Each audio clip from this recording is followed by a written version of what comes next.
Baik, pada ayat yang ke-23 dan ke-24, kalau kita berikan perhatian, Allah berfirman, a'udzubillahi minasyaitonirrajim, wa in kuntum fi raibin mimma nazzalna ala 'abdina fa'tu bisuratin min mislihi wad'u syuhada'akum min dunillah in kuntum shadiqin. Apa maksud dia?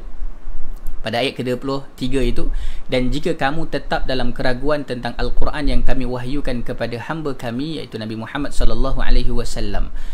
Ini menggambarkan tentang keraguan. Kalau kita lihat dalam terjemahan ini, kalau kamu masih lagi ragu tentang Al-Quran yang diwahyukan kepada Nabi sallallahu alaihi wasallam, maka apakah yang disebutkan dalam terjemahan itu? Buatlah satu surah sahaja yang semisal Al-Quran.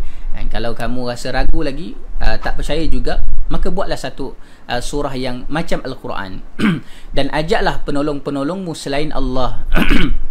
Allah cabar lagi, ajaklah penolong selain Allah untuk buat yang semisal Al-Quran itu, jika kamu orang-orang yang benar. Itu pada ayat yang ke-23. Ayat ke-24, fa illam taf'alu wa lan taf'alu fattaqun nar allati waquduha an-nas wal hijarah wa'iddat lil kafirin. Tapi Allah kata apa? Maka jika kamu tidak dapat membuatnya, dan pasti kamu tidak akan dapat membuatnya, kan? Allah kata, kalau kamu tak dapat buat, dan sebenarnya yang pasti kamu tak boleh buat, peliharalah dirimu daripada neraka yang bahan bakarnya manusia dan juga batu yang disediakan bagi orang-orang yang kafir. Hakikatnya, boleh buat ke tak boleh buat? Tak boleh buat. Itu yang sebenarnya. Maka kita lihat pada ayat 23 dan 24 ini, kalau kita seperti biasa kita lihat secara ringkas apakah yang boleh kita fahami. So kita pergi kepada catatan sedikit, iaitu bercakap pada ayat 23 dan juga ayat 24 itu.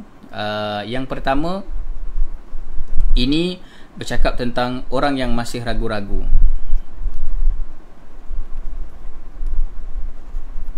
terhadap Al-Quran yang diturunkan kepada Rasulullah sallallahu alaihi wasallam. Maka kalau kamu masih ragu-ragu, Allah kata apa? Buatlah semisal Al-Quran.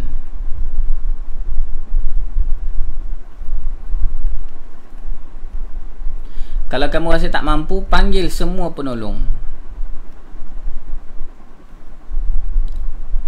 untuk bantu kamu. Allah cabar lagi, itu pun kalau kamu orang benar.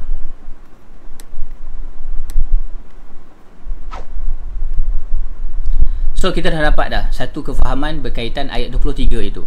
Kalau kita pergi pada ayat yang ke-24, Allah kata apa? Kalau kamu boleh buat, atau sebenarnya memang pasti tak boleh buat. Allah kata Al-Quran itu, kalau kamu rasa kamu boleh buat, buatlah. Tapi sebenarnya kamu pasti tak boleh buat. Itu hakikatnya. Maka Allah kata, peliharalah diri kamu. Pelihara diri dari apa? Daripada api neraka Allah Subhanahu wa ta'ala yang bahan bakarannya adalah daripada manusia dan juga batu-batu. Disediakan bagi siapa? Orang yang ingkar, orang kafir. Kafara, kita sudah bincangkan tentang ayat yang terkait dengan kafara. So daripada dua ayat ini, kalau kita lihat dalam terjemahan, kita sudah pun mendapat kefahamannya. Dan jom kita lanjutkan kepada Al-Aisar. Ayat ini berkisar tentang peneguhan terhadap kenabian bagi Rasulnya, iaitu Nabi Muhammad sallallahu alaihi wasallam, melalui cara argumentatif. Setelah ayat-ayat yang sebelum ini bercakap tentang ketauhidan kepada Allah Subhanahu wa taala, maka ayat yang seterusnya ini menggambarkan tentang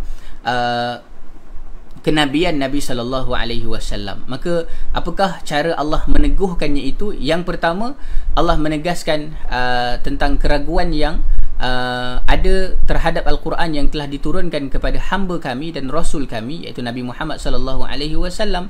Maka silakanlah kalian datangkan satu surah yang serupa dengan salah satu daripada surah-surah kami dalam Al-Quran. Bukannya seluruh Al-Quran, bahkan salah satu daripada surah-surah dalam Al-Quran itu, atau dibuat oleh seorang ummi buta seperti hamba kami ini. Maksudnya kalau kamu tak yakin sangat dengan Nabi SAW, dengan Muhammad ini, yang telah diturunkan kepadanya Al-Quran, kamu buatlah kan satu Al-Quran yang semisal dengan ini, ataupun tak perlu seluruh Al-Quran, satu ayat ataupun satu surah yang semisal dengan Al-Quran. Adakah mereka mampu? Lihat. Tetapi apabila kalian tidak mampu mendatangkan disebabkan kelemahan kalian, maka harap kalian menjaga diri kalian dari neraka, iaitu dengan jalan beriman kepada wahyu ilahi. Okay, sebenarnya boleh ke tak boleh? Tak mampu pun sebenarnya. Maka jalannya adalah kembalilah kepada wahyu ilahi. Ini akan dengan cara apa? Beribadah kepada Allah sesuai dengan apa yang disyariatkannya di dalam wahyu itu. So kalau kita lihat dalam catatan yang kita sudah catat sebentar tadi, ia tidaklah kontradik, dan kalau tambahan sedikit daripada terjemahan dan juga apa yang dinukilkan oleh Al-Aisar, kita dapat tahu bahawa ini adalah tentang peneguhan. Ini adalah tentang peneguhan.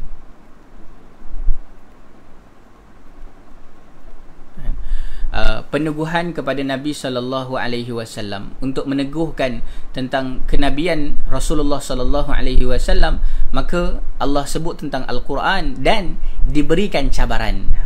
Ada cabaran. Mampu tak kamu, kalau kamu rasa kamu ni hebat sangat, mampu tak kamu buat yang semisal dengan Al-Quran? Kalau kamu mampu, kamu buatlah. Kalau kamu tak mampu, maka tak payahlah buat. So sebenarnya mampu ke tak mampu? Tak mampu pun.